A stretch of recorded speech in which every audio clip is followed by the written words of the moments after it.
see from him, and did it feel that, he felt like there were some good pitches, and there were just a couple that just... I did. I thought that, I thought it was, he did a good job of competing, keeping us in the ball game, getting through 6 innings. I thought these guys had a pretty good game plan against them tonight.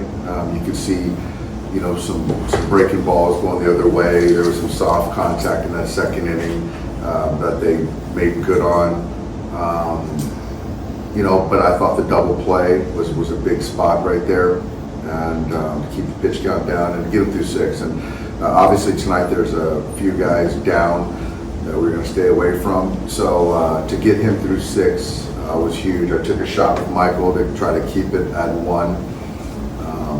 Unfortunately, that leadoff walk came to haunt us, and then right there we had Johan come in the game to take down 2 innings, which was helpful. So overall, we couldn't get to Fat early, and ended up losing the ball game.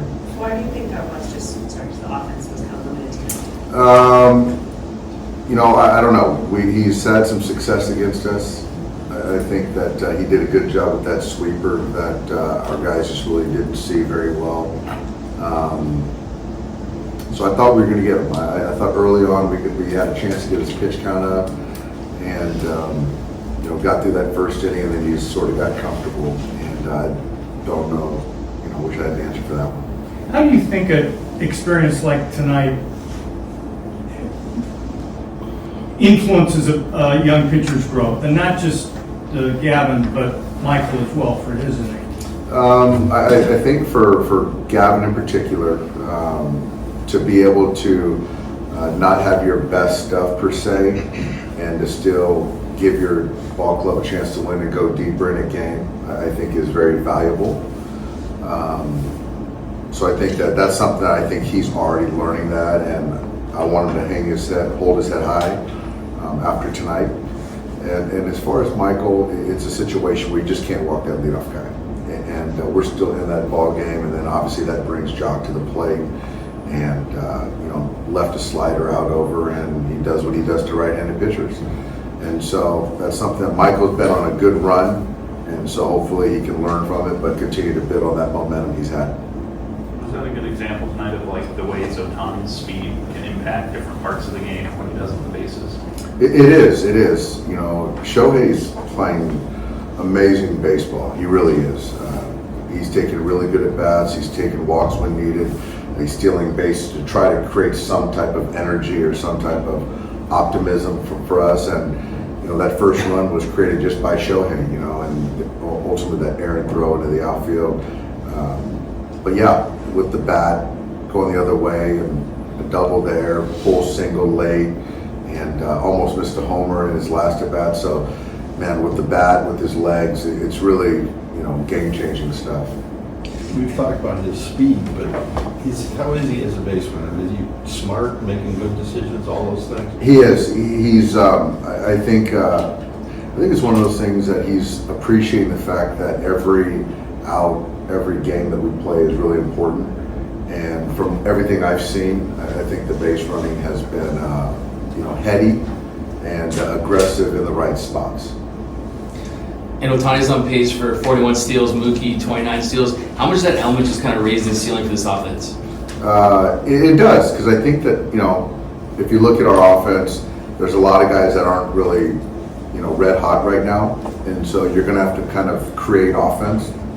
And I think even the way the game is kind of trending, where, we want dynamic players and ball and play and stealing of the bases, and, Shohei, Mookie, I think, are showing their more eagerness to steal more bases. And I think it's exciting for fans, and obviously it creates more situational opportunities as well. David, with Shohei, coming into the season, was that something you guys encouraged him to do more of? Was it his idea, or kind of a combo approach? We had a conversation early in spring about if he was going to hit in front of Freddie, my willingness to let him sort of run free in front of Freddie, and I was all in for him being aggressive, and if picking the right spots to get to second base or to get to third base. So I think that kind of was something that allowed him the freedom to then work on his jumps and his speed, and obviously not worrying about pitching. So now he can just sort of just let it go, empty the tank offensively. I think that's a part of it as well. But yeah, he's on pace, doing some good things on the bases. So, keeps hitting homers and keeps stealing bases. It's going to be, it's shaping up to be a really special season. Everything's all right with Teoscar for rolling. Yeah, he just rolled his ankle, and I think that's why he couldn't really get a good throw off in that second inning. But trainer said he felt good after the game. For Lux to kind of turn things around, like, or nights like tonight where he's able to use his speed, kind of go different parts of the field with the ball, like, is that kind of what it needs to look like for him? It does. Gavin's a dynamic hitter. He's got a lot of bat speed. He's very twitchy. He looks over the baseball really well. So I think that, to get a multi-hit game, to pull a triple, leg out a triple, and then block a ball the other way, that's kind of what we need from him.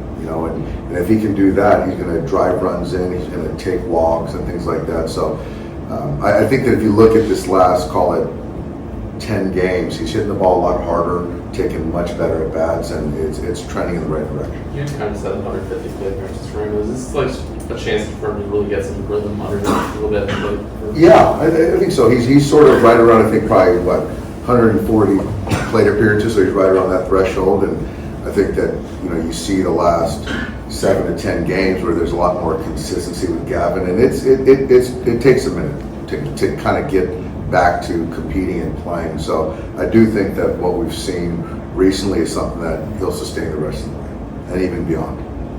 Pitching has been so good for a month plus now. Is it easy to shrug this one off as well? It's just a clunker.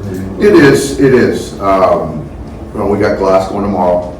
We've got a full pen going into an off day, and I think one of those things is, like I said, you have guys that were down that you could have potentially pushed in a down game, but for me, it just didn't make sense to fire those bullets because the cost of something games forthcoming, given the stretch that we're on as far as how many games in a row we've played, the wins we've accrued, and with one game left against a division rival, it's a chance to win this series. I love where we're at tomorrow.